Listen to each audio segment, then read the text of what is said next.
Sa, yeah. Tapos, nagpasok ako sa university ng 2017. September 2017. Goods eh.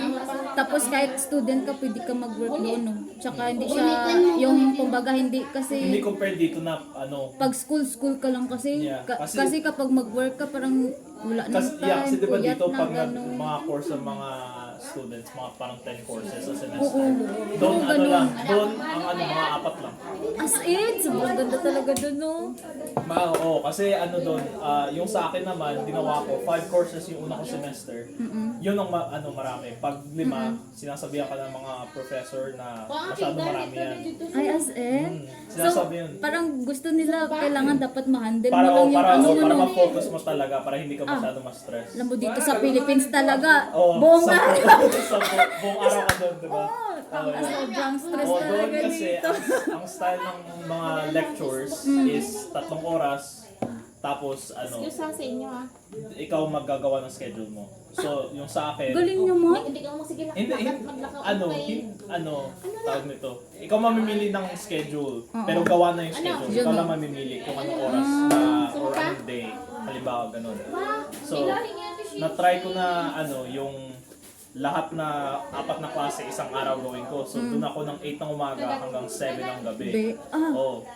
Yun, ayaw ko, hindi ko yung kaya kasi walang dire-diretso walang break yung utak ko. So, ang gusto ko ginawa is Monday, Tuesday, Wednesday, ang mga ko. So, Monday, hapon, tapos Tuesday, Wednesday, umaga hanggang hapon, gano'n. Tapos meron din online na ngayon. Online? Kasi nung 2020, parang nag-burnout ako. Yung pandemic na yun, no? Bago mag-pandemic. Bago mag-pandemic. So natapos yung 2019 semester ng December. Parang wala na akong gana mag-school muna. So gusto ko mag-break ng isang taon. Kasi pwede ka nun Allowed ka na, no? Lagi. Meron kang 2 years na period na pwede ka mag-break bago ka i-consider na hindi student. So, ang plano ko is 2020 ang trabaho ako. Di nag-pandemic. So, ang ginawa is nag-move lahat ng online. So, bumalik na lang ako kasi parang mas madali online sa akin eh. Kasi, hindi na ako pupunta sa school. Yeah, wala nang parang lecture lang, tapos lahat homework na lang, wala na masyadong. Tapos pasa-pasa na lang ganun. Yeah. Kaya yun na lang ginawa ko. Mga 5-6 courses ako during yung online na school. Kaya parang na-accelerate ko yung ko. Tapos, di ba may subject yan? Each subject ba mga ilang oras yung ginugugol nyo? Each subject, halimbawa, pag subject ng isang class? Isang class. Mga ilang oras kayo yan. Kasi kapag sa physical education, ganun, kami, 1 hour. Yung sa high school? Sa college mo na or high school? Sa college kasi, hindi ko alam kung anong dito sa college eh. Pero doon, ang style, pwede ka pumasok ka lang sa college na wala kang program. O pwede ka lang, tawag nila doon general studies ka. General studies na? Yeah, tapos ang gagawin nila, ang kukuhain mo yung mga talagang requirements nila. May 6 ata yung requirements na kahit anong program ka, kailangan mo complete. Yeah, complete mo yun. So yun ang kukuhain mo muna. Para lang, mga nagkukuha nun yung mga parang hindi pa nila alam kung ano nila. Para gusto na ma-experience yung university muna. So general pasok nila, kuhain mo yung requirements, tapos tsaka na sila magpipili. Or kung gusto nila talaga, 2 years lang sila na general studies. Para may diploma. Yeah. Yeah. So ako, gusto ko naman talaga business. So pasok agad ako sa business. Yeah. Tapos, ikaw mapipili ng mga klase mo. Ang simula kang 100 na courses, parang first year, tapos 200, second year, third year, fourth year, ganun. So, depende sa major mo, kung depende sa... Kasi after second year, ikaw na talaga magpili ng mga course mo.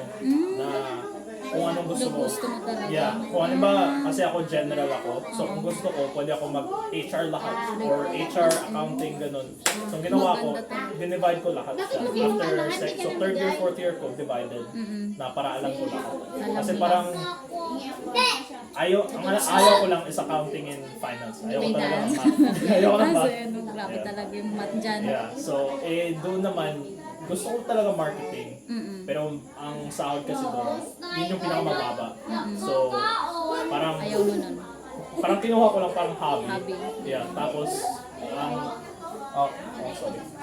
Tapos yung HR naman, yun ang HR ko ngayon, trabaho ko ngayon is HR. Pero ayaw ko mag-HR nung nasa pa ako sa school. School ka. Kasi ayaw ko ng usap ng tao na tulong. Parang customer service, ayaw ko. Kasi at that time, nagtrabaho ko, habang university ako, trabaho ko sa retail store.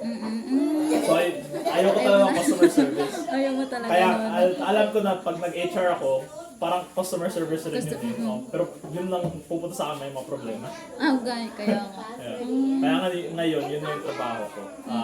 Yung parehong government na company siya Company siya. for healthcare. Tapos yung nanay ko rin, employee siya, care aid siya. So yung parehong company namin. Tapos yung nanay ng girlfriend ko, siyang parang manager ng HR pero ibang department. Oo. Pero ano yun siya, yung nanay ng girlfriend mo is puti rin or Philippine. Wala siyang half na para sa Puting-puti talaga. puting siya. Yeah. Kaya nga nasusurprise sa mga pag sinabi ko puti. Kaya, okay lang yan. Oo. Wala naman It's normal. yeah, doon kasi talaga normal. So, yung kahit si mama ko, wala siyang Kahit ako rin puti rin yung partner ko. Pero quiet lang. Hindi nila alam. Hindi. Ah. Hindi ko sinasabi. Ah. Parang